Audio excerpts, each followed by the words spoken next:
What's up, y'all? You're listening to WMUR Radio, Morgan State University Radio. I am your girl, Coco Reds, and I have the pleasure of talking to the beautiful Drew Sidora today. How are you doing, Drew? I'm wonderful. Thank you for having me. Oh my gosh, I'm so excited to see guys. What happened was I was a little nervous that it wasn't going to happen, but then Drew said, it's going to happen today, girl. It's going to happen today. And she called me, and now I'm happy. See? Right on time. See? Right on time. Always right on time. All right. So what you been up to, Drew? Just working, it's a lot. Obviously, whirlwind, whenever you have a release of a film. So just been really busy right now, just continuing, just talking to people like yourself, people that are great supporters of the film and just had great compliments and wonderful things and enjoyed the film. And just really trying to continue the momentum.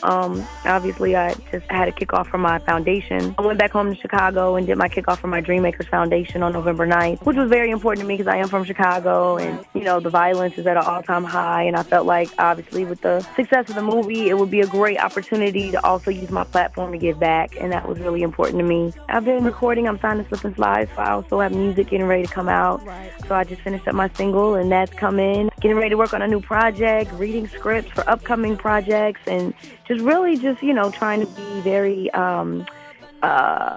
mindful that it's important to continue to do projects that mean a lot to people, that inspire people. After doing TLC, you obviously sit back and you see the response, and I just want to continue to do projects like that are going to walk away, entertaining, obviously, because it was very entertaining. Yes. It was very much that, but also leaving, a great positive message. So that's what I'm definitely looking to continue to challenge myself as an actress and just continue to break down barriers, so that other young girls that have dreams of going into becoming an actress, director, filmmaker can have those opportunities just like the great actresses that came before me, that opened up the opportunity and the doors for me to do what I do. So just being mindful of that, I think, is really key in where I'm at right now.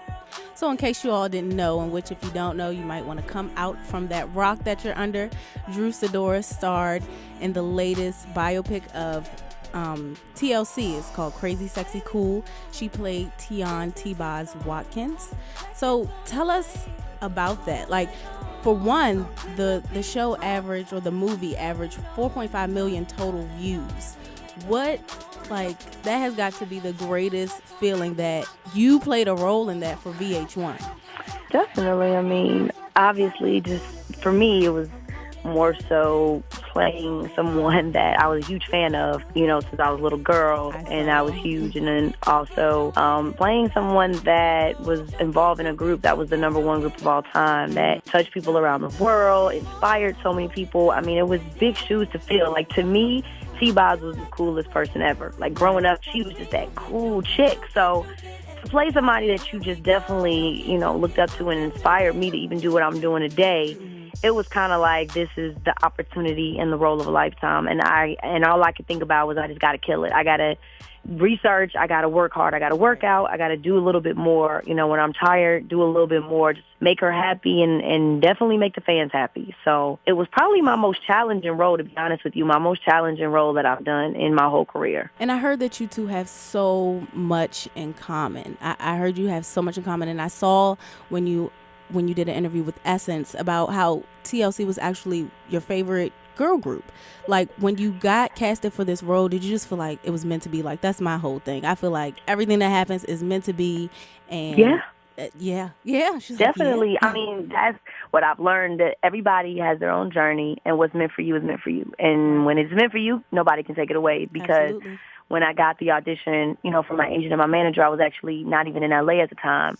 So number one, if you're not in LA for your audition, oh well, on to the next. And for me, I was like, well, let me just show them that I really want this. Even though I'm not there, let me do whatever is in my power to show them that I'm the girl for this role, that I can do this.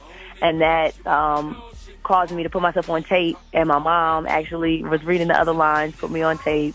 And we did it in her bathroom at the crib. And it was one of those things where you just guerrilla styled it. We was like, okay, let's put a white sheet. Let's hang this up, make it look presentable. And they took it. And I was, shocked, because they usually don't even take those forms of auditions, when it's a movie of this level, this stature. They want you to come into the room, obviously, to get a feel of your personality, and the director gets a chance to work with you. So for them to take my my audition tape, that was huge, and that was definitely like, okay, this is meant to be, as well as even our director, Charles Stone III, Skyping me for my callback. I'm like, that never happens. They won't Skype you for your callback. Right. So for me, that was just letting me know that this role was meant for me, and it was nothing, nobody, nowhere, no how that could stop me from having this opportunity. And that's what I continue just to let people know. It is a process in doing this. Obviously, there's certain protocols, but when you work really, really hard and, you know that you're deserving of this, and it's just those unfortunate situations where you happen to be out of town or whatever, man, if it's meant for you, like, it's really going to be for you. And with that story, T-Boz actually said that she was frustrated with finding someone that could play her, and when she saw my tape, she knew right away. She was like, that's her right there. So even from both ends, I gave all I got, showed and proved. She saw it and was like, that's her. It was done. So it was really, one of those, like, connections, and very divine. Even on set, just all of the things that we realized we had in common was just made it crazier. So, yeah, I think that it was definitely one of those opportunities you got to take by the head and just give it everything you have, and it definitely paid off. So what was it like working with Keke Palmer and Lil Mama? It was just basically what you saw, on the movie. All the little quirky, goofy, silly moments. That was us being us, and just really enjoying being around each other, and having a lot of fun. Keke's from Chicago, so obviously, like, right off top, we hit it off. Little Mama, we all still keep in touch even after the film. But Little Mama was just like Left Eye. I mean, she was hilarious. She always kept us laughing. She's silly. So it was a lot of fun. All three of us were very similar to our characters. So just like TLC having that chemistry, you can't fake chemistry. You can't act chemistry. What you saw on the camera, the little moments where we did, like, the little hand clap for TLC, look at the left eye and all that. Like, we actually were on YouTube, like, oh, we gotta put that in a movie. And it wasn't in the script, but we were like, well, this is a moment. It's a moment to show chemistry, a moment to show, like, they had all of that. They had those moments, and they had that chemistry that I think played really well in the movie, because we all really genuinely, man.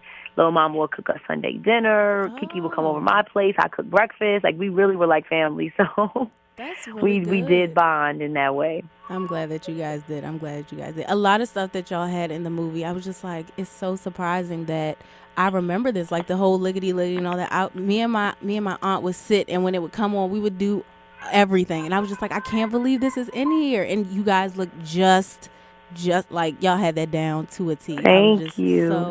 I was so pleased with that. The movie was really great. I think you did a really good job. And thank you. The dancing.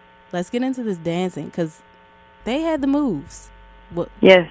How did that work for you? Because I know you're a dancer, right? Thank God I'm a dancer. I had dance background, but I think the challenge for us was not just getting the moves, but doing them like each one of the girls. So for me, it was one thing to get the moves, but then to do it like T-Boz did it. So I think that was probably my biggest challenge, was really getting her mannerism, you know what I mean? Because each of them were different. And though Chili was more sexy and she might have done the move sexy, T-Boz was sexy cool. Everything she did was like, okay, that's T-Boz. That's her swag. So I really had to study and really pick that up as well. And I think that was probably outside of dance training. That's not something that you necessarily learn, right, in dance training. So that was probably another challenge for me in taking on this role, is her coming and dancing and saying, okay, but I wouldn't do it like that, and really showing me and working with me, and me really having to focus in on becoming her and doing stuff the way that she would do it. So that's not easy, but I think, as you saw in the movie, we worked really, really hard. We were in dance rehearsals for probably 2 months before filming even started. So we were definitely working very, very hard to get all those little things that you see in the movie. Okay. And I don't know how true it is, but I've been hearing about maybe a series, a TLC series on VH1. Is there I don't know. I haven't heard that that one now. Oh, okay, because I'm hearing it. I'm here for it. If it happens, I'm definitely here for it. You tell me something I didn't know, because I didn't. I don't know. I know initially we said that it would have been a great series. You know, we thought it would have been something that the fans, I mean, it's so much information that they weren't able to put into the movie. Right. So much. I mean, going back to when T-Boz was like 4 years old, you know, the things that people don't know that she went through that I think was very powerful. And each one of the girls.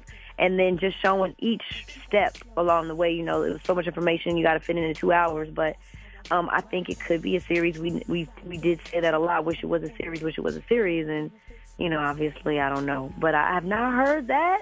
So you keep me posted. Okay. You might get more information than I do. Okay, because I'm definitely okay with it.